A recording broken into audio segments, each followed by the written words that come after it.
The ACC has a very rare opportunity here to learn from the sins of the previous Pac-12 and potentially survive.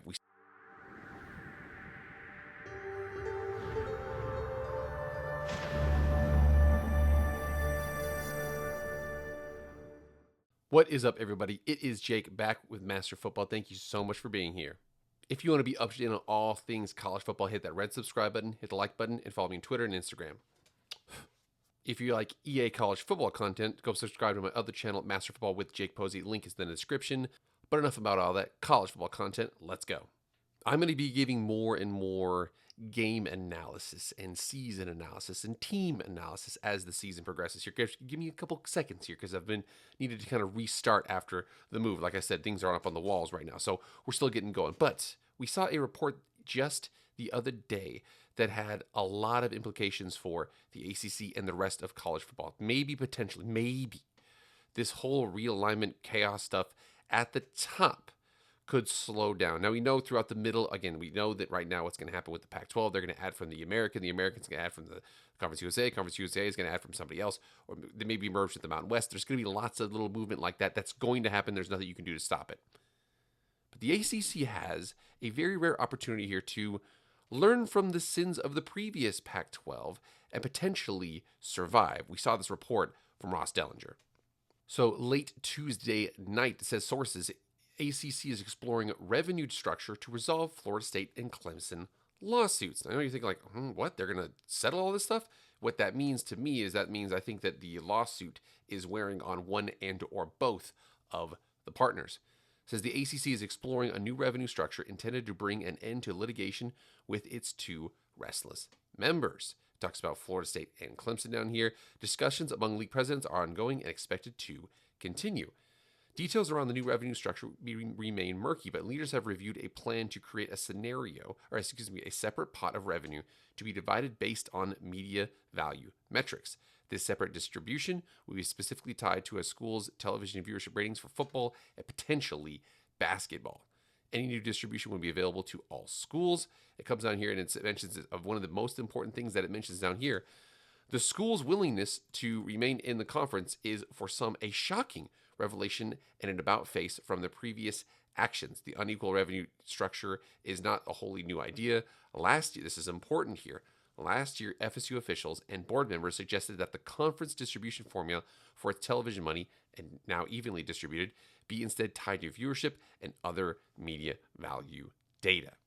Hooray, everything is solved. Look at that. That is amazing. We are going to be good to go. The ACC is going to survive. Everybody can just move on. Well, the smart people in the room are sitting there thinking like, why is this happening right now? Again, a really good way to check out as to like why things happen is the motivations behind them. Check out this tweet because I think it does a really good job of illustrating that. So it says right here, it says, there's no place for FSU and Clemson to go and hasn't been all along. An epic misread by all involved. And then TB424 says, yes, of course, because the ACC would entertain an unbalanced revenue structure for schools who have no place else to go. That Ross Dellinger report is nothing but noise, in my opinion. Florida State and Clemson proposed those terms 2 years ago. I seriously doubt they're interested in those terms now. There's nothing more than the ACC appealing to ESPN to extend past 2027 to maintain the validity of the grant of rights. That kind of complicates things a little bit more, or at least it likes to tell you what is going on behind the scenes here. Again, why would the ACC entertain anything if they felt like they didn't have to? Unfortunately, it sounds like again, if it was unequal revenue distribution, it would wholly benefit Clemson and Florida State in the short term and potentially in the long term. Two, it would hurt the ACC in terms of like, the respect among the members or things like that. So that's what that would do there. Now, it's really interesting to think about that because the Cover 3 podcast discussed this at length with multiple Florida State fans and representatives. Okay, when I say a representative, I don't actually mean a full-fledged representative, but I do mean Danny Cannell and Bud Elliott, who are, again, former Florida State quarterback, and Bud Elliott, a analyst who is a big-time Florida State, insider, so to say. He's got a lot of information there. Bud Elliott had a lot of good information in this, basically stating that it sounds like from what the legal interpretation, and anybody here who pretends like they know legal interpretation, just get out of here. Illegal interpretation is very difficult to know. But He says that what other people are telling him who have the know of the legal information is that there's a lot of things that are being allowed to be submitted as evidence or counted in court, whatever that means, that are surprising. They're like, the judge allowed Florida State and Clemson to submit that for discovery or something like that. That is where kind of the nuance of this story is at this point. But think about that. With all that information coming out, that it looks like, again, the thing you have to remember about legal battles is that nobody wins. It's a race to the bottom. Whoever has more money basically wins.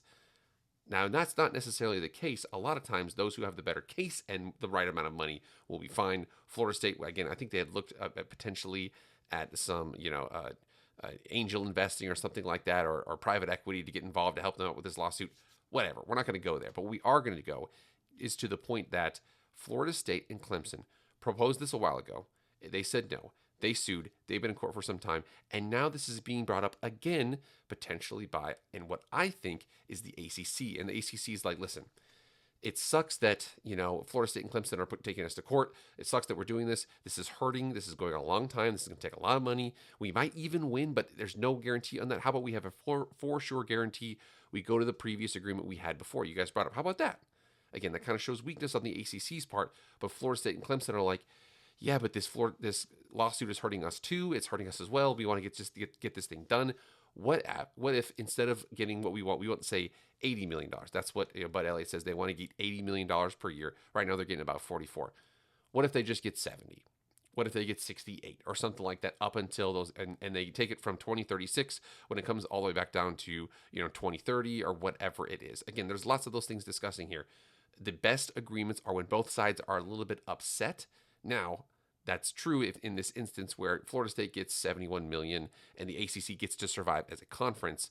But the reason why we're having these discussions, I think, is because Florida State potentially has something, and Florida State and Clemson have something in court that the ACC can't handle, which is why this old idea that was brought up by Florida State and Clemson that was shot down by the ACC is now being brought up again. Do you think it's being brought up again because Florida State and Clemson have nowhere else to go? Do you think it's being brought up because the ACC wants to just do them right? Or I think that it's one of those situations where they need to try to find a way to survive.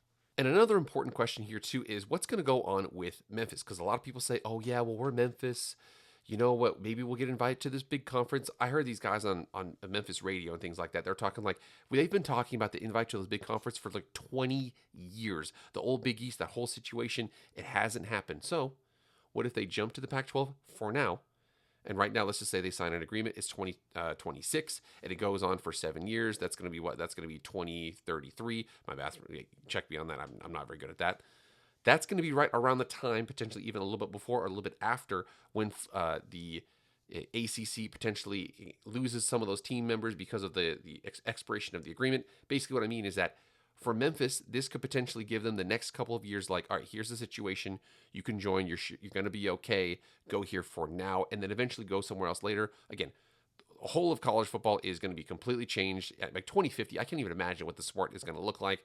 But I know for right now, again, for this report kind of gives the indication that, well, things are kind of going to a way where we might have the ACC survive, even if only for a little bit. We'll get some clarity on Pac-12. We'll get some clarity on the ACC, maybe. And then, like I said, this will probably all start up again around 2030 to 2035, 2036. Again, this is never going to end, but we might see a little bit more calmer waters at the, power conferences and down. There's going to be some movement in the lower conferences. That's going to take a little bit of time. The power conferences, if this were to be resolved between the ACC and the Florida State and Clemson, for now, not forever, but for now, we could see some settling. So Florida State and Clemson, who they proposed these terms to the ACC a couple of years ago, now are being brought up again, then under no onus or responsibility or seemingly no reason why from somebody. We don't really know. A lot of people are thinking that it is the ACC. We're thinking that what's going to happen is the ACC at least is going to survive for now. They saw the Pac-12. They saw how that thing fell apart. They saw all the idiots that were involved in that. By the way, it wasn't just one. There was multiple idiots. And they're going to try to make this work. Whether or not it works short-term or long-term, I'm betting more towards the short-term, 10, 15 years maybe. And then beyond that, who knows? First of all, 10, 15 years, who knows what happens to college football, dude? All right, guys, get in the comments and let me know what you guys think. I personally think this is the ACC. They're like, all right, this kind of sucks. Maybe it might be both leaking this. We don't know the answer, but the ACC is kind of like, listen, this sucks. yeah, we might have to be in a situation here, but I'd rather have one in the hand versus two in the bush, two in the bush being winning this, lawsuit with the ACC and they stay, whatever it is. You want to make sure that everything works out in the best for all parties as much as it can. Florida State and Clemson have more of the leverage because something like 40% of the views from the ACC go to those schools. But again, you guys get in the comments right now. Let me know what you guys think. Also, remember, hit that like button as well and hit subscribe to my channel. Follow me on Twitter and Instagram as well. But beyond that, guys, that is it for me. I will see you guys later. I am out.